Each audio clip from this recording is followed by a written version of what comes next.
अस्सलामुअलैकुम वरहमतुल्लाहि वबरकातुहू। नमल novel bye Nimra Ahmad. यही है जबर, यही है इख्तियार का मौसम। हनीन और उसामा तब से फारस के गिर्द बैठे थे जब से वो आया था। सादी खामोशी से गोलमेज पे उनके मुकाबिल बैठा था। मामू, क्या वो दोबारा तो आपको नहीं ले जाएंगे? हनीन ने झिझकते व अनजाने खौफ के ज़ेरा से सवाल किया। फ्रंट छोटी और माथे पे कटे हुए बालों के साथ तो अब घर के लिबास में थी। फारस हल्का सा मुस्कुराया। नहीं। साथ ही सादी को देखा। सादी नरमी से मुस्कुरा दिया और फिर दूसरी जानब देखने लगा। अब आप हमारे साथ रहेंगे ना? सीम ने इश्तियाक से पूछा। मेरे लिए अच्छा होगा अगर मैं अपना घर खोलूं। क्यों जाते हो उधर, यही रहो ना। निदरत ने नाराजी से कहते मेज पे मटर कीमा का डोंगा रखा। खाना बस लगे चुका था। मुझे बहुत से काम करने हैं आपा, मगर आता जाता रहूंगा। वो संजीदगी भरे सपाट अंदाज में कह रहा था। वो मुमन धीमा बोलता था। छोटी छोटी फिक्रें, लेकिन गुस्सा चढ़ने पे आवाज बुलंद हो जाती थी। निदरत ने ताज़ा चपाती लाकर रखी थी कि फारस हाथ धोने के लिए उठ गया। वैसे भी वो लिबास तब्दील कर चुका था। जींस के ऊपर बटनों वाली शर्ट, बाल उसी तरह पोनी में मुक़य्यद। सदी ने पीछे से आवाज लगाई। मामू, आपको हेयर कट की अशद जरूरत है। नहीं मामू, इस हेयर स्टाइल में ज्यादा अच्छे लग रहे हैं। हनी ने फौरन मुखालिफत की। साथ ही प्लेट से खीरे टोंग रही थी। उसामा ने उसके हाथ को परे किया। उसने गुस्से से उसामा को देखा। क्या है? अभी खाना शुरू नहीं हुआ, तुम क्यों खा रही हो? तुम्हारे हिस्से का तो नहीं खा रही। ज्यादा टोका मत करो वरना तुम्हारी दुम बांध दूंगी। मेरी कोई दुम नहीं, वो गुस्से से कहता खड़ा हुआ। बस, सादी ने एकदम संजीदगी से कहा। बस एक लफ्ज और दोनों खामोश हो गए। कितनी दफा कहा है मत लड़ा करो आपस में, मगर मजाल जो। निदरत की बात घंटी की आवाज से काट दी। फारस उसी वक्त वापस आता दिखाई दिया था। उसामा भाग कर दरवाजे पे गया और उसके साथ खिड़की का पर्दा सरका कर देखा। कौन है उसामा? सादी ने बैठे बैठे पूछा, मगर उसामा ने कोई जवाब नहीं दिया, बस वहीं खड़ा रहा। उसामा कौन है? निदरत ने सवाल दोहराया। फारस भी उस तरफ देखने लगा। उसामा आहिस्ता से उनकी तरफ पलटा। फूल लाई है। कौन? फुप्पू, समर फुप्पू आई है और फूल लाई है। चंद लम्हे के लिए राहदारी में सन्नाटा छा गया, जैसे सांस आना भी बंद हो गया। निदरत प्लेटें लगाती रुक गई। हनीन का खीरा उठाता हाथ रुका। चेहरा बिल्कुल सपाट हो गया। अलबत्ता सादी तेजी से दरवाजे की तरफ गया। फारस ने बारी बारी सबको देखा। सादी, उसने भी इख्तियार से रुका। मैं कमरे में हूँ। साथ ही निगाह से इशारा किया, जैसे न मिलना चाहता है न उसकी आमद की खबर की जाए। सादी ने समझकर सर हिलाया। हनीन पीछे होकर बैठ गई। भुएं खींच गए, चेहरे पे खफके छा गई। दरवाजा खुलने पे बाहर खड़ी समर ने सर उठाया। घुंघरियाले बाल हाफ बांधे और सर चेहरे के साथ खड़ी थी। बाजुओं में सोसन की फुला का बोके था। बिदख्त मुस्कुराई। उसी पर नाक की लांग चमकी, आंखें भी चमकी। सालगिरह मुबारक हो सादी। फुलस की तरफ बढ़ाए। सादी अभी तक सख्ता में था, फिर उसके होठ मुस्कुराहट में ढलते गए। आंखों में बेपनाह हैरत उतर आई। Thank you फुप्पू। आए ना अंदर। किसी मासूम बच्चे की तरह खुश होता सादी हटा और उसे रास्ता दिया। समर की मुस्कुराहट मादूम हुई। नरम तासरात वाले चेहरे के साथ मुतज़्ज़ब से अंदर दाखिल हुई। जिस घर में 4 साल तक कदम न रखा था, वहाँ 4 कदम भी मुश्किल से पड़ रहे थे। समर, कैसी हो? निदरत फर्त मुसर्रत से निहाल से आखिर मिले। फिर डाइनिंग चेयर पेश की। समर ने एक लम्हे को गोल मेज को देखा जहाँ खाना चुना था। गिनकर प्लेटें रखी थी। एक फैमिली खाना खाने ही वाली थी। उसने सफी में सर हिलाया। सादी ने इसरार किया, थोड़ा सा ले ले, मगर वो वहाँ नहीं बैठी। मैं खाना खा चुकी हूँ। शाइस्तगी तकल्लुफ तज़ब्ज़ुब हनीन की आंखों में नाराजगी गहरी हुई। बहरहाल उसने उठकर ड्राइंग रूम का लॉन्च का दरवाज़ा खोला। कैसी हो हनीन? हनीन जैसे सवाल पे डिस्टर्ब हुई थी, मगर फिर सपाट चेहरे के साथ ठीक कहकर अंदर सोफे की तरफ हाथ किया। बैठे। समर उसी तकल्लुफ से सोफे के किनारे टांग पे टांग रखी बैठ गई तो उसामा आकर मिला। वो जैसे अब जरा खिलकर मुस्कुराई। इसका अगला चुमा, फिर पेशानी से घुंघरियाले बाल नरमी से हटाकर बोली, कैसे हो उसामा? चौकट में खड़े सादी की मुस्कुराती आंखों में तकलीफ से उभरी। एक पुराना मंजर उनमें झिलमिलाया। स्कूल यूनिफॉर्म में घुंघरियाले बालों वाला लड़का बेंच के पास खड़ा था और घुटनों के बल उसके सामने यूनिफॉर्म में एक लड़की बैठी थी और उसके आंसू साफ करते हुए पूछ रही थी, किससे मारा है मुझे बताओ, मैं अभी उसको देखती हूँ। उसकी हिम्मत कैसी हुई कि वो हमारी सादी को मारे? इधर देखो, रो मत, मैं हूं ना तुम्हारे साथ, तुम्हारे सपोर्ट और प्रोटेक्शन के लिए। वो फिक्रमंदी और गुस्से से कह रही थी। मैं ठीक हूँ आप? उसामा की शर्माती आवाज पे चौंका, फिर सामने आकर बैठ गया और फूलों को मेज पे रखकर बोला, आपको या तो मुझे सोसन पसंद है? समर ने सर को खम दिया, बोली कुछ नहीं। निदरत खाने पे इसरार करने लगे, फिर चाय पे वो बस एक कप के लिए राजी हुई। हनी शादी के साथ जाकर बैठ गई। शिकवा में नजरों से पुप्पू को देखती मगर खामोश। मुझे एक कार्ड देना था, हाशिम ने दिया है तुम्हारे लिए, कहते उसने कार्ड शादी की तरफ बढ़ाया। शादी तो चौंका ही, हनी जरा ज्यादा चौंकी। उसका दिल जोर से धड़का था। हाशिम की बेटी की सालगिरह, इसने बहुत इसरार किया था तो मैंने तुम्हारी तरफ से हामी भर ली। मुझे उम्मीद थी कि तुम लोग आओगे। हनी शादी के कंधे पर से झुक के कार्ड देखने लगी। शादी के तासुरात हो नहीं रहे थे। उसने बिल्कुल खामोशी से सियाह कार्ड पे सुनहरी इबारतें पढ़ी, फिर कार्ड हनीन की तरफ बढ़ा दिया। हाशिम भाई मुझे अपनी पार्टी में क्यों देखना चाहेंगे पुप्पू? तुम उसके रिश्तेदार हो। साथी फीका सा मुस्कुराया। हाशिम भाई के जहन में हर काम की कोई खास वजह जरूर होती है। बहरहाल अब उनसे माजरत कर लीजिएगा, हम नहीं आ सकेंगे। कार्ड पढ़ते हनी ने बेख्तियार शादी को देखा। उसका चेहरा एकदम बुझा था। घर की बात है शादी, पहले भी तो जाते रहे उनके घर। तो घर में फंक्शन? शादी ने शौकना सा होकर बात काटी और तेजी से कार्ड लेकर जैसे तस्दीक की। आंखों में कुछ चमका था, फिर वो संभल गया। ओके हम आएंगे, वो नॉर्मल अंदाज में मुस्कुराया। हनी सारी नाराजगी भूलकर दोबारा कार्ड देखने लगी। उसामा भी आकर उसके साथ बैठ गया। ब्लैक और गोल्ड थीम है, मतलब हम सिर्फ सियाह सुनहरे लिबास पहन सकते हैं, वो उसामा को बताने लगी। फिर एकदम उसने साथी के हाथ को देखा जिसमें उसने की चेन पकड़ी हुई थी। समर भी वही देखने लगी और सादी ने भी गर्दन झुकाकर उसे ही देखा। वो 3 चाबियों के साथ रिंग में 3 इंच का सिया मस्तवी डायमंड से पिरोया था। वो 2 इंच मोटा था, ऊपर से गोल, नीचे से तुकून था। किसी हीरे की तरह वो रोशनी में नकस करता था। उसमें सुनहरी रूप में लिखा था एंड एवर आफ्टर, हमेशा के लिए छुट्टियां। समर की लबों पे उदास मुस्कुराहट उभरी। तुम अभी तक छुट्टियों पे यकीन रखते हो? मैं उन्हीं चीजों के लिए जीता हूँ जिन पे यकीन रखता हूँ, उसी उदास मुस्कुराहट के साथ कहते सादी ने सिया हीरे को देखा। चाय आई और साथ कबाब, केक और 1-2 चीजें, मगर निद्रत की सरार के बावजूद समर ने सिर्फ प्याली उठाई और घूट घूट पीने लगी। एक कारदराज करते क्या है? उनका बिजनेस किस चीज का है? कार्ड में मेमो हनीन ने पूछा। उसकी नजरें नीचे लिखे हाशिम के नाम और 7 दर्ज मोबाइल नंबर पर जमी थी। एकदम से बिजली चली गई और हर रोशनी के बुझाने की खामोश आवाज सुनाई दी। फिर यूपीएस में बत्ती चली और पंखा गड़गड़ करता घूमने लगा। साथी हल्का सा मुस्कुराया, सर झटका। एक ऑल कार्टेल के सरबराह हैं। कार्टेल क्या होता है? हनीन ने बेख्तियार पूछा। फिर जैसे अपनी कम इल्मी पे पुप्पू के सामने शर्मिंदा हुई। ऐसे समझो जैसे मार्केट में बर्गर की 3 दुकानें हो। समर ने नरमे से कहना शुरू किया। और 2 दुकानें 50 का बर्गर बेचे और एक 40 का। तो ज्यादा किसके बिकेंगे? 40 वाले के। हनीन के लबों से फिसला। वो सारी नाराजगी भूल गई थी। बिल्कुल, मगर कम कीमत के बाद 40 वाला भी मुनाफा ज्यादा नहीं कमा सकेगा और बाकी दोनों वैसे नुकसान में रहेंगे।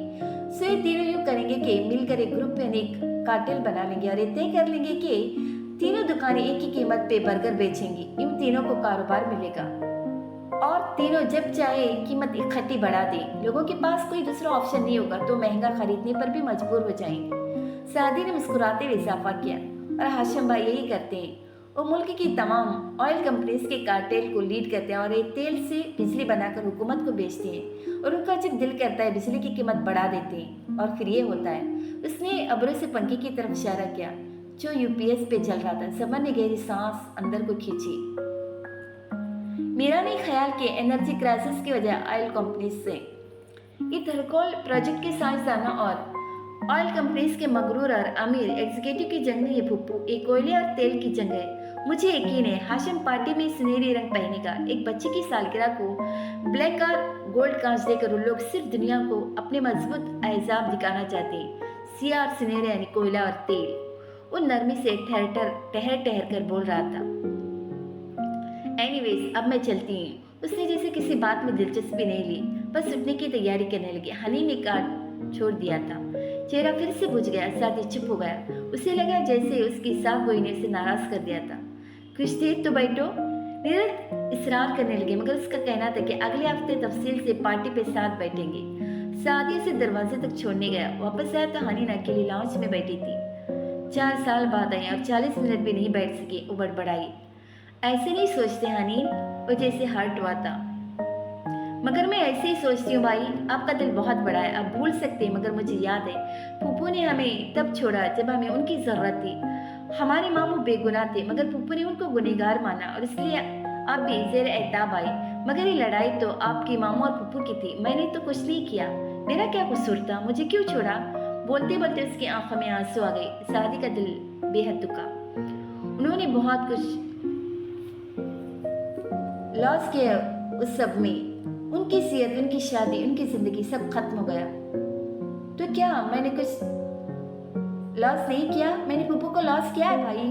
उन 4 सालों में कितने ऐसे दिन हैं जब मुझे उनकी जरूरत थी। पुप्पू न माँ होती है न बहन, उन दोनों से हटकर होती है। मेरी तो कोई बहन भी नहीं थी। मेरा भी दिल चाहता था मैं उनसे बहुत कुछ शेयर करूं और मेरी बात सुने, मगर वो अब हमारी परवाह नहीं करते। उन्होंने हमें तब छोड़ा जब हमें उनकी जरूरत थी। यू नो व्हाट भाई, अब हम बड़े हो चुके हैं, अब हमें उनकी ज़रूरत नहीं रही।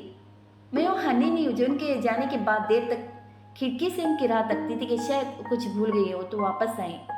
मैं भी अब उनकी परवाह नहीं करती। उसने रुख मोड़ लिया। सादी ने कुछ कहना चाहा, फिर खामोशी से बाहर निकल गया। अभी बीच राहदारी में तक के किसी एहसास के तहत वापस आया और धीरे से लॉन्च के अंदर झांका। हनीन खिड़की का पर्दा सरकाए बाहर देख रही थी। दूर सड़क पे जैसे किसी को तलाश कर रही थी, किसी के भूल के वापस आने का इंतजार कर रही हो। सादी की आंखों में उदासी और लबों पे मुस्कुराहट दर आई। वो खामोशी से वहां से हट गया। राहदारी में वह चलते हुए उसने हाथ में पकड़े सिया और सुनहरी कार्ड को देखा। एक मंजर उसकी आंखों के सामने झिलमिलाया। होटल की लॉबी जर्द रोशनी में चमक रही थी। 4-5 सूट में मलबूस अफराद खुशगवार अंदाज में एक दूसरे से मिल रहे थे। उनमें एक हाशिम कारदार भी था जो किसी से मुस्कुराकर कुछ कह रहा था। हाशिम के पीछे उसकी सेक्रेटरी खड़ी थी जिसने एक हाथ में हाशिम का लैपटॉप उठा रखा था और वो हाथ पहलू में गिरा हुआ था। वो भी सामने मुस्कुराते हुए मीटिंग के लिए आए अफराद को देख रही थी। दूर से जींस शर्ट और पिकेट में मलबूस सादी चलता हुआ आया। उसका सर झुका था। वो उसी तरह सेक्रेटरी के पास से गुजर कर आगे बढ़ गया। सेक्रेटरी वहीं मुतवज्जा रही। उसने नहीं देखा कि लड़के के गुजरने के बाद लैपटॉप के साइड के सॉफ्ट में एक फ्लैश ड्राइव लग चुकी थी। सादी करीबी मेज पे जा बैठा, कंधे से बैग उतारा, अंदर से टैबलेट निकाला और उस पे मुख्तलिफ जगह उंगली से प्रेस करने लगा। स्क्रीन पे पैगाम आ रहा था, आपकी डिवाइसेस को एक हार्ड ड्राइव मिली है, क्या आप सारा डेटा कॉपी करना चाहेंगे? सादी ने मुस्कुराते हुए यस दबाया। अगले ही लम्हे उसकी मुस्कुराहट गायब हुई। स्क्रीन पे पैगाम जल बुझ रहा था, पासवर्ड दाखिल करें। ओ नहीं यार, उसने बेबसी से मुड़कर देखा। जहां वो लोग अभी तक खड़े बातों में मसरूफ थे, उसे क्यों ख्याल नहीं आया कि हाशिम के लैपटॉप पे पासवर्ड हो सकता है। वो जल्दी से सब समेट कर उठा, सर झुकाए उनके करीब से गुजरा और सेक्रेटरी से टकरा गया। खफीफ सा सॉरी कहता आगे बढ़ गया। हाशिम ने चौंक कर उसे देखा, फिर दूर तक सोचती निगाह से उसका ताकुब किया। चली गई? फारिस की आवाज पे सादी चौंका। उसके सामने फारिस खड़ा था। उसने कार्ड बढ़ाया जैसे पुप्पू के आने का मकसद बयान किया हो। फारिस ने सरसरी सा देकर फिर गोल मेज तक आया। हनीन उसामा सब वापस आ गई। जरा सी हलचल के बाद जिंदगी जैसे फिर नॉर्मल रूटीन पे आ गई थी। अपने फुर्सत न एहसास है गम से अपने आसमान पे सियाही फैल रही थी। वो स्टडी टेबल पे फाइल्स फैलाए बैठी थी। हल्की सी आहट ने उसे सर उठाने पर मजबूर किया। अब्बा व्हील चेयर घसीटते अंदर आ रही थी। वो बेख्तियार खड़ी हुई। आपके बुलाने पे नहीं आती जो आप खुद आ गए? रसान से शिकवा करके व्हील चेयर पीछे से थामे सामने लाई और फिर खुद मुकाबिल सोफे पे पाँव ऊपर करके बैठ गई। बड़े अब्बा मुंतजर निगाह से उसे देख रहे थे। क्या उसने खाना नहीं पूछा जो शाम में तुमने वापस आकर खाया? मैंने ये नहीं कहा था कि मैं खा कर आऊंगी, खाना मैटर नहीं करता। घुंघरियाली लट उंगली पे लपेटते उसने जवाब दिया। क्या वो खुश था? आपको दिन में 2 दफा तो फोन करता ही है, पूछ लीजिएगा। फिर दोनों के बीच खिड़की के बाहर फैली रात जैसी खामोशी छा गई। अब्बा फिक्रमंदी और तासुर से उसे देख रहे थे। फिर बात आपने शुरू करनी है मैंने? अगर आपने की तो कितनी फिक्रों की तमहीद बांधेंगे? उसने इत्मीनान से पूछा। समर शादी कर लो, वो आज़रदा से बोली। आज आपने तमहीद ही नहीं बांधी। उसने कुशन उठाकर गोद में रखा। कब तक उस टूटे रिश्ते का शोक मनाओगी मेरी बच्ची? मेरी मौत आसान कर दो, अब बस कर दो। आप जानते हैं मैं जज्बाती ब्लैकमेलिंग में नहीं आया करती। जब मुझे करना होगी मैं बता दूंगी। वैसे भी अब मैं बूढ़ी हो रही हूँ, कौन करेगा मुझसे शादी? 2-4 साल में वाकई बूढ़ी लगने लगूंगी। मैं इस तकलीफ के साथ नहीं मरना चाहता। ओके अब्बा, साफ बात करते। उसने क्वेश्चन परे रखा। पैर नीचे किए, टांग पे टांग जमाई, बाल कानों के पीछे उड़से और गहरी सांस ली। वो वापस डिस्ट्रिक्ट प्रोसिक्यूटर के रूप में चली गई थी। आप मेरी शादी किसी भी XYZ से करा दे, मैं कर लूँगी। फिर चंद दिन में मजीद बददिल हो जाऊंगी। ज़्यादा बेजार और तलाक वो मुझसे तवक्कात बांधेगा जो मैं पूरी नहीं करूँगी। मैं ऐसे ही रहूँगी। वो शुरू में बर्दाश्त करेगा, कहेगा मासी भुला दो। मैं कहूँगी शादी जबकि तब भी उस फेस से नहीं निकली थी। अभी वक्त लगेगा, वो सब्र कर लेगा, मगर फिर जल्दी सब्र खो देगा। गुस्सा करेगा, हाथ उठाएगा, नफरत करेगा, 3 माह में घर से निकाल देगा और मैं यहीं आकर बैठी होंगी। अब बताएं, आपके लिए क्या ज्यादा तकलीफदा होगा? अब्बा ने दुख से उसे देखा। क्या तुम अपनी शादी को कामयाब बनाने की कोई कोशिश नहीं करोगी? उस फेज से निकली नहीं तो कैसे करूंगी? कब निकलोगी उस फेज से? आप मुझे जानते हैं, जब मेरे ऊपर कुछ तारी हो जाए तो मेरे लिए उसको झटकना नामुमकिन होता है। मैं उसी को अपनी जिंदगी बना लेती हूँ। और जब आखिरी दफा हमने यही बहस की थी तो 2 दिन तक एक दूसरे से बात नहीं की थी। इस दफा कितने दिन का इरादा है? अब्बा ने आहिस्ता से अस्वाद में सर हिलाया। मगर तुम कोशिश तो करोगी ना उस फेज से निकलने की? मैं 4 साल से कोशिश कर रही हूँ। मैं बहुत ट्रॉमा से गुजरी हूँ। मेरे गुर्दे ज़ाया हो गए, तैयार शादी कैंसिल हो गई। वो हम्माद मुझे छोड़कर चला गया। बीमारी के आलम में वो वक्त बहुत बुरा था अब्बा। मैं आगे बढ़ नहीं सकती जब तक उस वक्त को भुला न दूँ। मुझे कुछ टाइम दे। वो सर हिलाते वापस पलट गई। समर दुख से उनको जाते हुए देखती रही, मगर वो खुद भी बेबस थी। रात का सिया पर्दा सारे गुनाह, सारे ऐब ढांप चुका था। ऐसे में कार दराज के ऊंचे घर की सारी बत्तियां रोशन थी। जवाहिरात बारीक हील से तेज तेज चलती डाइनिंग हॉल में आई तो कतार में खड़े मुलाजिम जैसे उसी के मुंतजर थे।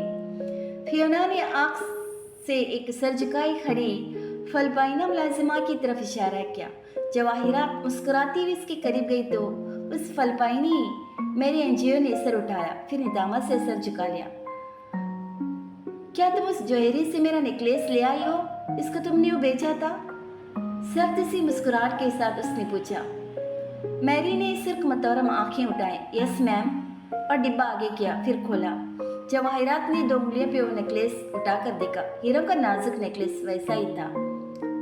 और तुम्हारी चोरी का इल्म होने पर मैंने तुमसे क्या कहा था? वो उंगलियों में मसल कर नेकलेस को देख रही थी। यही मैम के अगर मैं नेकलेस वापस ला दूँ तो आप मेरी एजेंसी को नहीं बताएंगी कि और मैं बाइज्जत तरीके से अपने मुल्क वापस जा सकूंगी। वो डरते डरते बोली। जवाहिरात ने शेरनी जैसे आंखें उठाकर उसे देखा। तो फिर खुश हो जाओ, क्योंकि मैं तुम्हारी एजेंसी को पहले सब कुछ बता चुकी हूँ। कल तुम्हें यहाँ से डिपोर्ट कर दिया जाएगा और तुम दोबारा जिंदगी भर ये नौकरी नहीं कर सकोगी, क्योंकि मेरे नज़दीक इसकी अहमियत ये थी। कहते हुए जवाहिरात ने नेकलेस उछाल दिया। वो उड़कर एक मसीह पौधे के कुंबले में जा गिरा।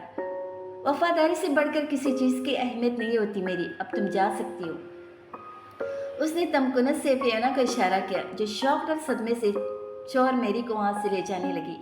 किसी मुलाजिम में इतनी हिम्मत नहीं थी कि वो गुमले में गिरे नेकलेस को देख भी लेता। जवाहरात उसी तरह चलती हुई हॉल क्रॉस करके लॉन्च में चेहरे पे मासूम माजरत खाना मुस्कुराहट सजाए फारस को मुखातिब किया, जो एक पेंटिंग के सामने खड़ा था। वो अभी भी आया था। तुम्हें देखकर बहुत अच्छा लगा फारस, तुम ठीक तो हो? उसकी तरफ पलटा तो जवाहिरात ने उसके कंधों को थाम कर किसी बच्चे की तरह उसे अपने सामने किया। ओह, तुम कितने कमजोर हो गए हो, अपनी रंगत तो देखो। वो जो बेनियाजी से उसे देख रहा था, जरा सा सर झटका। ठीक हूँ, मेरी पोर्शन की चाबी ऑफकोर्स वो मेरे पास है, मैं उसकी सफाई करवाती रही हूँ। मगर तुम देख रहे हो पार्टी करीब है और सारा स्टाफ मसरूफ है। मुझे जैसे ही तुम्हारी आमद का पता चला, मैंने गेस्ट रूम सेट करवा दिया।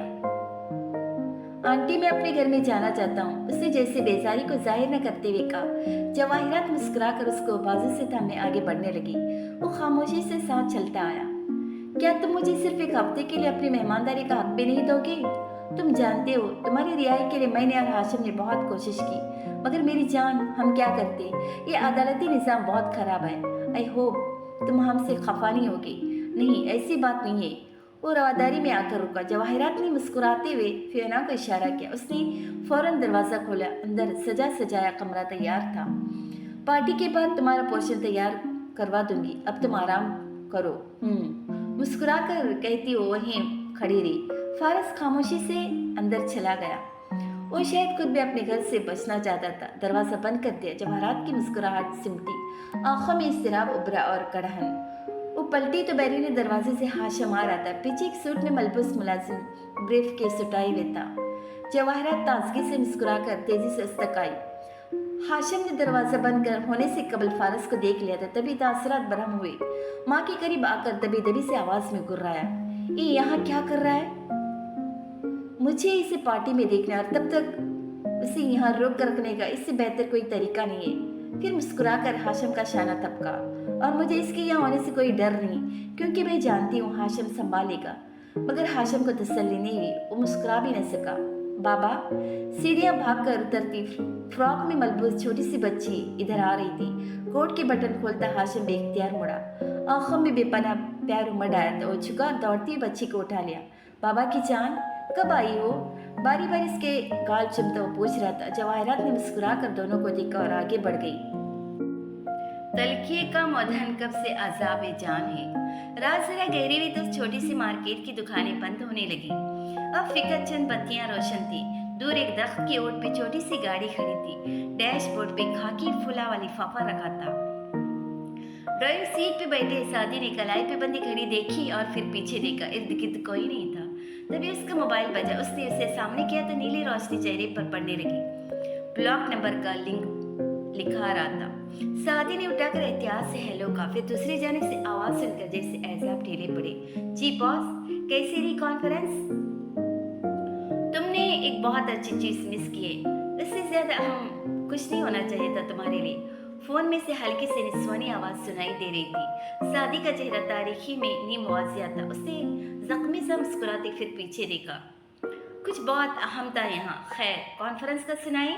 तुम जानते हो, आधा वक्त तो उनको ये वाजिया करने में गुजर जाता है कि ठीक है, हमारा कोयला एंथ्रासाइट नहीं है, मगर हम कह भी नहीं रहे कि वो एंथ्रासाइट है। मैं मान रही हूँ कि वो लिग्नाइट है। हमारे इलाके में सदियों से दबे फॉसिल्स इससे बेहतर कोयले में तब्दील नहीं हो सकते। वैसे भी, और अगर वो रवाने से बोलते हुए रुकी, पता है सादी, आज मुझसे किसी ने वारिस के केस के बारे में पूछा। उसका क्या बना? फारस को सजा हो गई? मैंने तो इतने अरसे से तुमसे पूछा ही नहीं। आप इतनी बहादुर नहीं कि उस केस को फॉलो अप करें, सो मुझ पे छोड़ दी। मगर जो भी बना होगा केस का मैं खुद देख लूंगा। खाला, मैंने आपसे एक वादा किया था कि मामू को मारने के बाद उनके लैपटॉप पर फाइल्स को जिसने भी चुराया था मैं वो आपको वापस ला दूंगा। बस मैं इस बंदे के लैपटॉप तक पहुंच जाऊँ एक दफा, फिर मैं आपको बताऊंगा कि मामू को क्यों कत्ल किया गया। कौन, किसकी बात कर रहे हो? एक इल्जाम ने फारस गाजी की जिंदगी के 4 साल ले लिए। मैं बिना सबूत किसी पे इल्जाम नहीं लगाना चाहता। सबूत की बात बताऊंगा। इतने साल हो गए साथी, क्यों पड़े हो उस केस के पीछे? खत्म करो, अल्लाह के हवाले करके छोड़ दो। कैसे छोड़ दो? मेरे खानदान के 2 लोग मारे गए। मेरी फुप्पू की जिंदगी बर्बाद हो गई। मैं उन लोगों में से नहीं हूँ जो कत्ल को माफ कर देते हैं। अल्लाह फरमाता है, कसास में तुम्हारे लिए जिंदगी है और मेरे खानदान के बाकी लोगों की जिंदगी कसास में ही है। मैं तो बराबर का बदला लूंगा। जिसने किया है वो जान से जाएगा। बस अच्छा, मुझे जाना है, बाय। एकदम से उसने फोन बंद किया। फ्रंट सीट का दरवाजा खोल के पर वही माहिल अधेड़ मर्द शख्स अंदर बैठ रहा था। सादी खामोशी और संजीदगी से सामने देखने लगा। उस शख्स ने तलखी से सादी को देखा। मैंने उसे बरी कर दिया है, अब वो दो जो तुमने देना था। सादी ने खामोशी से डैशबोर्ड से खाकी लिफाफा उठाकर उन्हें थमाया। जस्टिस सिकंदर ने अंदर झांका। चेहरे पे मजीद कड़वाहट फैली, कान के लिए सुर्ख पड़े। मेरे बारे में अगर एक गंध बाहर निकाला तो गम गुस्से से आवाज कांपने लगी। सादी ने गर्दन मोड़कर उनको देखा। अगर आप मुझे जानते होते तो अंदाजा लगा लेते कि मैं एक शख्स की जिंदगी बचाने के लिए आपके खानदान के 5 अफराद की जिंदगी बर्बाद नहीं करूंगा। मैं इस हद तक भी न जाता अगर आप मेरी बात न सुन लेते। मैं आया था आपके पास जस्टिस साहब। मैंने आपकी मन्नत की थी कि फारस गाजी बेकसूर है, मगर आपने मेरी नहीं सुनी थी। हाशिम का पैसा हर जगह बोल रहा था। मेरे पास इसके अलावा कोई रास्ता न था। सॉरी। कंधे उचका कर बेनियाजी से सॉरी कहा। बकवास मत करो, मुझे बताओ तुम्हारे पास उसकी कोई कॉपी है या नहीं? हो सकता है मेरे पास कॉपी हो, क्योंकि मैं कभी नहीं चाहूंगा कि फारिस गाजी को दोबारा इस केस में फंसाया जाए। आप अपने एंड पे ख्याल रखिएगा, मैं अपने एंड पे रखूंगा। अब आप जा सकते हैं। वो तो जैसे रुकना ही नहीं चाहते थे। सर पे टोपी और गर्दन का मफलर दुरुस्त किया ताकि शनाख्त न हो पाए और बाहर निकल गए। साथी ने हल्के से कंधे उचकाए और कार स्टार्ट कर दी।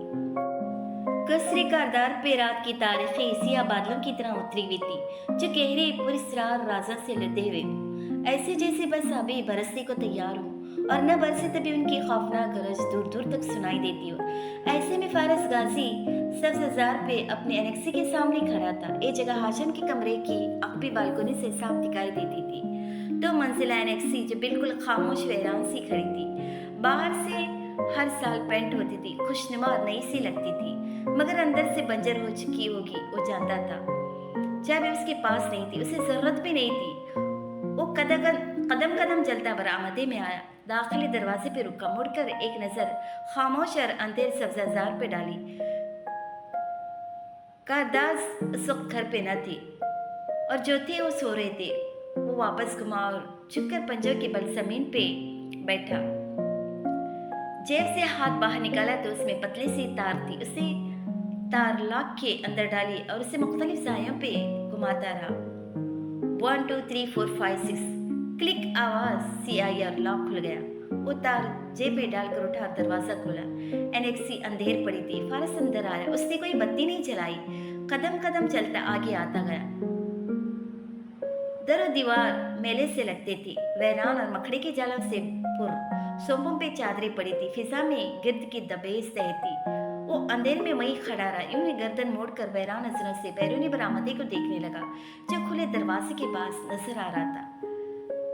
फारस गाजी, आपको दोहरे कत्ल के जुर्म में गिरफ्तार किया जाता है। इसी बरामदे में खड़े उन्होंने उसे हथकड़ी लगाई थी। उसने गर्दन मोड़ी। इसी घर में वो हंसमुख सी लड़की भागती नजर आती थी, जरताशा, और इस घर में वो सिरा टहलता रहा था बेचैनी में कुर्ब से। जब वारिस गाजी को मारा गया था तब इधर उसने निगाहें उठाकर देखा। इधर कसर में एक तकरीब जारी थी। रोशनियां कम रात को मुनव्वर किए हुए थे। वो तकलीफ यादें थी। फारस ने सर झटका, जैसे बहुत कुछ जहन से भी झटका हो, और फिर तेजी से बाहर निकल आया। दरवाजा जोर से बंद किया। लॉक क्लिक होकर खुद ब खुद मकफिल हो गया। वो अब लंबे लंबे डग पर था, दूर जाता दिखाई दे रहा था। नश्तर चुभे हुए तिरके चां के आसपास। सुबह जब सूरज की रोशनी बादलों के किनारों को सुर्ख और जामुनी रंग में देखा रही थी, तो शहर के कारोबारी इलाके में उसने सियाह पेंट पे बटनों वाली शर्ट पहन रखी थी। बाल बहुत छोटे कटवा ली थी, फौजियों की तरह। वह उस तरह फेरने के 2-4 दिन बाद के इंच भर बाल हो। 2 हफ्ते कबल रिहा होने वाले फारस से वो बेहतर लग रहा था। डाक का इंडिकेटर दाखिले के सामने खड़ा था। लोग उसमें से गुजर कर अंदर जा रहे थे। वो साइड से निकल कर चला गया तो गार्ड चौकी। किसी ने उसे आवाज दी। फारस सुने बगैर रिसेप्शन पे लम्हे भर को रुका। हाशिम कारदार का ऑफिस? अब्रू उठाकर उखड़े अंदाज में पूछा। 5वें फ्लोर पे। मगर आप? रिसेप्शनिस्ट का फिक्रा अधूरा रह गया। वो आगे बढ़ चुका था। गार्ड्स बेख्तियार पीछे आए। लिफ्ट में दाखिल होकर उसने उनके आने से पहले बटन दबाकर दरवाजा बंद कर दिया था। गार्ड घबरा कर वायरलेस पे इतला देने लगा। 5वें फ्लोर पे जब लिफ्ट का दरवाजा खुला तो वायरलेस पकड़े गार्ड उसे अपनी तरफ आता दिखाई दिया। फारस नजरअंदाज करके राहदारी में आगे बढ़ गया। उसे गालिबन ऑफिस याद था। फ्लोर जहन से निकल गया था। हाशिम अंदर है? सेक्रेटरी से बस सरसरी सा पूछा। उज्जी गई थी, हैरान सी उठी।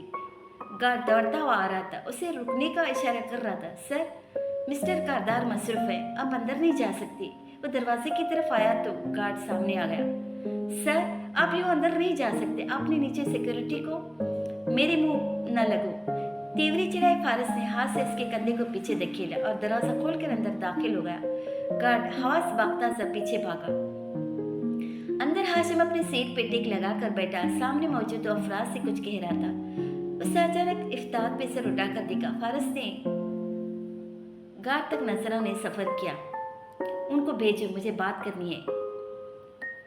फारस ने तीसरी कुर्सी खींची और टांग पे टांग रखकर बैठा। हाशिम के लब भीज गए। आंखों में उभरती नागवारी को से जब्त कर लिया। सर, मैं इनको मना कर रहा था मगर ये। हाँ ठीक है, मैंने ही बुलाया है। ताज़ा दम होकर मुस्कुराते हाशिम ने उनको जाने का इशारा किया। वो निकले तो हाशिम पीछे होकर बैठा और खामोशी से फारस को देखा। क्यों बुलाया है? उसने आबरू उठाकर उखड़े उखड़े अंदाज से पूछा। हाशिम उठा और दीवार तक गया। उससे दीवार में एक पेंटिंग लगी थी। हाशिम ने पेंटिंग को स्लाइडिंग डोर की तरह दाईं तरफ स्लाइड किया। अंदर दीवार में नज्म सेफ था। उसने कुछ नंबर डायल करके सेफ खोला। उसकी पुस्तक फारस के सामने थी और वो पासवर्ड या अंदर से सेफ नहीं देख सकता था। हाशिम सेफ बंद करके पलटा और मेज पे कुछ डॉक्यूमेंट्स और एक प्लास्टिक बैग रखा। शफाफ बैग के अंदर जेवरात दिखाई दे रहे थे। तुम्हारी अमानत। तुम्हारे गिरफ्तार होने के बाद पुलिस बार बार घर आती रही थी, इसलिए मम्मी ने पहले ही तुम्हारी तमाम कीमती अशिया वहां से निकाल लिए थे, चेक कर लो। वापस बैठते उसने दोस्ताना मगर मुहतात अंदाज में कहा। फारस ने बस एक नजर सबको देखा और फिर आबरू उतार कर हाशिम को, ठीक और कुछ? तुम्हारी रिहाई के लिए मैंने बहुत कोशिश की थी। जस्टिस सिकंदर को बहुत फेवर्स दिए और अब जबकि मैं उससे मायूस हो चुका था, उसने तुम्हें रिहा कर ही दिया। बहरहाल तुम अब बाहर हो, नई जिंदगी शुरू करने। तमीद काटो और मतलब की बात पे आओ। फारस ने उसकी बात बेजारी से काटी। हाशिम ने गहरी सांस बाहर को खारिज किया और जरा से शान उठ गए। तुम्हें जॉब चाहिए होगी और मेरे पास तुम्हारे लिए एक अच्छी पोस्ट है। नहीं चाहिए और कुछ? वो खड़ा हुआ और अपनी चीजें इकट्ठी की। हाशिम ने सर उठाकर तासुस से देखा। हम कजिन से यार, तुम्हारी प्रॉब्लम मेरी भी प्रॉब्लम है, मगर मेरी बीवी तुम्हारी बीवी नहीं थी। फारस की आवाज बुलंद हुई, आंखों में गुस्सा उतरा, कान की नोएं सुर्ख पड़ी। तुम्हें लगता है मैं भूल गया हूँ कि किस तरह तुम उसको मेरे खिलाफ उकसाया करते थे? ओ खुदा! हाशिम ने झुके हुए अंदाज में सर झटका। तुम अपनी उस गलतफहमी को दूर क्यों नहीं कर लेते एक दफा? वो मेरी बहन की तरह थी। इस बात पे तुम मुझसे कोई मुकदमा सहीफा उठवाना चाहते हो तो उठवा लो। मैं एक ईमानदार आदमी हूँ। फारस को शबाज से आंखें सुकेरे उसे देख रहा था। तुम उस रवैये के बावजूद मैंने तुम पे शक नहीं किया। तुम्हारे उस रवैये के बावजूद मैंने तुम पे शक नहीं किया। एक लम्हे के लिए नहीं सोचा कि तुमने वो कत्ल किए क्यों होंगे। मुझे तुम्हारी बेगुनाही पे यकीन था, मगर तुम्हें मुझ पे यकीन नहीं है। वो हट नजर आ रहा था। फारस के तासुरात धीमे पड़े, मगर उसी तरह से देखता रहा। हाशिम अब उठा। दोनों के दरमियान मेज हाइल थी। और मुझे तुम्हारी फिक्र है। क्या करना चाहोगे आप? जिसके खानदान के 2 फर्द मार दिए गए हों, उसे क्या करना चाहिए सिवाय हर जिम्मेदार शख्स का गिरबान पकड़ने के? कमरे में जैसे कार्बन मोनोऑक्साइड भर गई थी। हाशिम का दम घुटने लगा। उसने बेख्तियार टाई की नाक ढीली की। मैं तुम्हारे साथ हूँ। मुझसे अच्छा वकील तुम्हें नहीं मिलेगा जो इस केस को दोबारा से जिंदा करके असल कातिलों को सामने लाए। इसलिए जॉब नहीं करनी यहाँ मत करो, मगर जब और जैसे तुम्हें कुछ मालूम हो तुम सबसे पहले मुझे आकर बताओगे, राइट? हाशिम ने मुसाफा के लिए हाथ बढ़ाया। फारस उखड़ा उखड़ा सा देखता रहा, फिर मुतज़्ज़ब सा हाथ मिलाया। हाशिम मुस्कुरा दिया। फारस बाहर निकला। जवाहरात चौखट पे दिखाई दी। उसके चेहरे पे इज़्तिराब था। तेजी से हाशिम तक आते उसने पूछा, ये क्यों आया था? साथ ही दरवाजा बंद किया। जब भी उसका आवाज आजाद देखती हूँ तो मुझे तुम्हारे हाथों में हथकड़ी नजर आती है। हाशिम ने उसकी फिक्र और परेशानी को साफ नजरअंदाज किया। मैंने बुलाया था, जॉब ऑफर की, मगर नहीं माना। जॉब क्यों? अच्छा, ताकि वो मसरूफ रहकर किसी भी इंतकामी कार्रवाई से बाज रहे। हाशिम ने इस बात में सर हिलाया। जवाहिरात ने ठंडी सांस अंदर उतारी। उसे तुम पर शक तो नहीं है ना? उसके खदशे बढ़ते जा रही थी। अगर होता तो इस तरह आराम से न चला जाता। वो हाथों से बात करने का आदी है और अदाकार तो बिल्कुल नहीं है। उसका फोन फिर बजा तो उसने झंझलाकर कॉल रिसीव की। जी जी सर, मैं आपके ऑफिस पहुंच गया हूँ, बस लिफ्ट में हूँ, आ रहा हूँ। बहुत सरल से झूठ बोलकर कॉल काटी। फिर ब्रीफकेस में जरूरी चीजें डालने लगा। काम से जा रहा हूँ, शाम को मिलते हैं। जवाहरात बिदक मुस्कुराई। वो इस निफासत और खूबसूरती से आरास्ता बंगले का स्टडी रूम था, जहाँ वो लैपटॉप के सामने बैठी काम कर रही थी। बाल जोड़े में बंधे थे और सब की सुकेले लबों से बॉल पेन का किनारा दबाए वो स्क्रीन को देख रही थी। फिर सर झुकाकर फाइल पे कुछ लिखने लगी। ताफातन उसने खिड़की पे निगाह दौड़ाई तो रुक गई। 2 जुड़वा बच्चे अपने हम उम्र 2-3 बच्चों के हमरा बाहर जाती दिखाई दे रही थी। सारा पेन छोड़कर बेख्तियार बाहर लपकी। लॉन्च में जरीना बेगम बैठी स्लाइडर पे कुछ बुन रही थी। गाहे बकाए चलती टीवी पे भी नजर डाल लेती। सारा इत्र ड्रामे देख देख कर हम कुछ बेहाया नहीं होते जा रहे हैं। उन्होंने ताई चाही, मगर उसे नहीं रही थी। अम्मी, आपने बच्चियों को फिर पार्क भेज दिया? मैंने मना किया था ना। बुरे सुकेरे बेबसी से कहती उनके सर पे खड़ी थी। जरीना बेगम ने खफगी से ऐनक के ऊपर से देखा। बस करो बीबी, तुम तो ऐसे परेशान हो रही हो जैसे अकेला भेज दिया हो। आसपास के बच्चे भी थे और कर्नल खुर्शीद की मुलाजिमा भी। अभी घंटे भर में आ जाएंगी। आप भी ना कमाल करती हैं। वो नाराजी से कहती उनके साथ बैठी। थी, मगर नशिश के बिल्कुल किनारे पे। पता है ना अम्मी, हालात कितने खराब हैं, फिर भी उनको बाहर भेज देती है। अच्छा, तुम्हारी बेटियां हैं तो मेरी नवासियां भी हैं। दुश्मन नहीं हूं मैं उनकी। घर में कैद करके रखूं तो बुज़दिल और डरी सहमी सी बन जाएगी, बिल्कुल तुम्हारी तरह। उन्होंने उसे जरा खातिर में नलाते हुए अपनी सिलाई जारी रखी। मैं नहीं हूँ बुज़दिल। वो सादी भी हर वक्त यही कहता रहता है। वो खफा भी थी और परेशान भी। वारिस की मौत भूल गई आप को? कैसे उनको मार दिया गया था? जब किसी खानदान में कोई कत्ल हो जाए तो खानदान वाले पहले जैसे नहीं रहते, रह ही नहीं सकते। सच? तुमने बताया नहीं फारस के रिहा होने का? मुझे अजीज भाई की बीवी ने बताया। और सिलाई रोक कर पूरी तरह उसकी तरफ मुतवज्जा हुई। उसकी सारी बातें नजरअंदाज कर दी। सारा की आंखें हैरत से फैली। फारस, वो तो रिहा नहीं हुआ। ओ, क्या मतलब? तुम्हें नहीं पता? वो उल्टा हैरान हुई। जब तुम लंदन में थे तब भी तो रिहा हुआ था। साथी को भी पता नहीं होगा फिर तो, वरना वो जिक्र तो करता। वो हैरान सी बैठी थी। लो, वही तो उसे लेने गया था। उसे कब किसी बात का नहीं पता होता? मगर ये कैसे हो सकता है? अचानक से वो उलझ सी गई। और सादी ने भी नहीं बताया। फिर चौंक कर माँ को देखा। और क्या बताया आंटी ने? यही कि अपने मामू के घर रह रहा है, जौहरात के पास। अपना घर नहीं खोला और निदरत के पास भी नहीं रह रहा। मगर अच्छा ही हुआ। मुझे तो कभी भी वो कसूरवार नहीं लगा था। शुक्र के बच्चे की जान बच गई। उन्होंने फिर से सिलाइयां उठा ली। सादी भी यही कहता था, फारस ऐसा कभी नहीं कर सकता।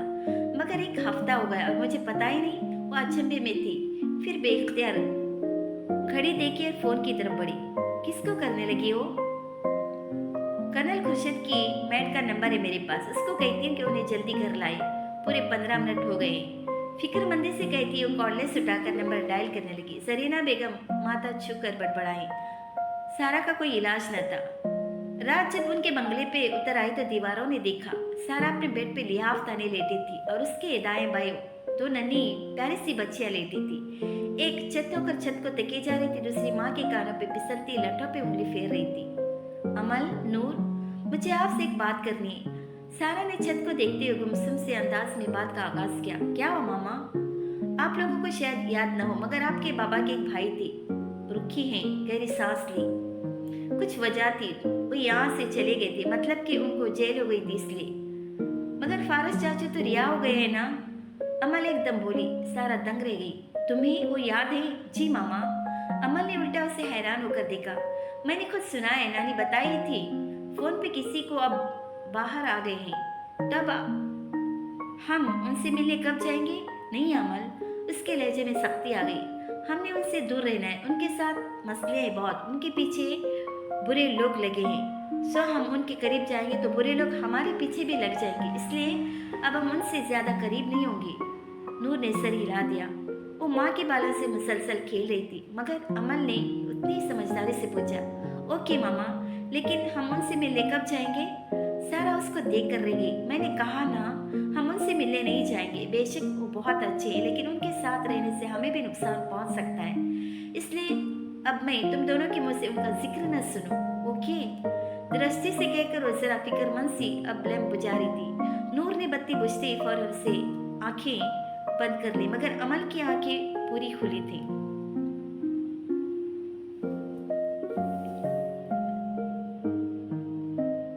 सेंडरस मॉल में रंगा और रोशनियों का सैलाब जगमगा रहा था। तीसरे फ्लोर के एक बुत्ती की सारी बत्तियां रोशन थी। फर्स्ट में मखमली सोफे बिछे थे, कपड़ों के रैक्स कोनों में थे। वहीं एक कद आवर आईने के सामने शहरीन खड़ी तनकती निगाहों से अपना पहनावा गोल्डन गवन देख रही थी, जिसकी एक आस्तीन नहीं थी और दूसरी कलाई तक आती थी। उसने दाएं और बाएं दोनों तरफ से तिरछे होकर अक्स देखा। सुनहरे बाप कट बालों को दो उंगलियों से पीछे किया और बेजारी से मुंह बनाया।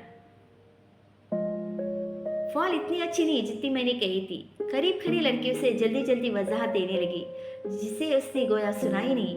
वो खुद को हर जावे से आईने में देख रही थी। उसके अक्स में पीछे सोफे पर बैठी सोनिया और साथ मुस्तैद खड़ी मुलाजिमा भी दिखाई दे रही थी। सोनिया बोर सी होकर बार बार पाँव कालीन से रगड़ रही थी। अक्स में दुकान का दरवाजा भी नजर आ रहा था और वो जब बिगड़े मूड से मैनेजर को कुछ कहने लगी थी, दरवाजे को देखकर बिल्कुल साफ हो गई।